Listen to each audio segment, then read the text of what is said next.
রহমতের নবী আমার মরা খেজুর গাছের উপরে দাঁড়ায়া খুতবা পড়েন। দীর্ঘদিন পরের পর সাহাবায়ে কেরামদের অনুরোধে নতুন মিম্বার বানালেন। ওই মরা গাছ, মানুষের কান্নার মতো আওয়াজ। নবী এসে দাঁড়ায় বলেন, রে গাছ কেন কান্না করো? ও নবী, গাছ বলে আপনার বিরহের বেদনায় কান্না করি, কি চাও?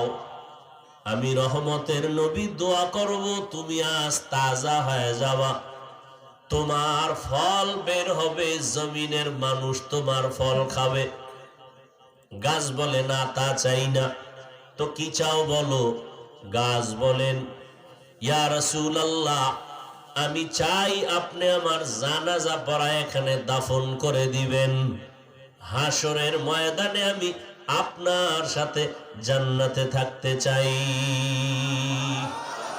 উস্তুনে হান্নানা আজ হাজরে রসুল নালামি জাদ হামচুয়ার বাবু উকুল। একটা মরা গাছ কথা বলতে পারে না, এটাই বাস্তবতা। কিন্তু নবীর সাথে মরা গাছ কথা বলে, এটা কেমনে সম্ভব? এর সংক্ষেপ জবাব হলো, আমার আল্লাহর কুদরতের দ্বারা সম্ভব।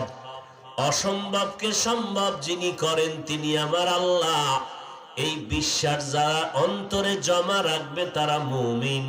এই বিশ্বাস যারা অন্তরে জমা রাখবে না তারা বেঈমান।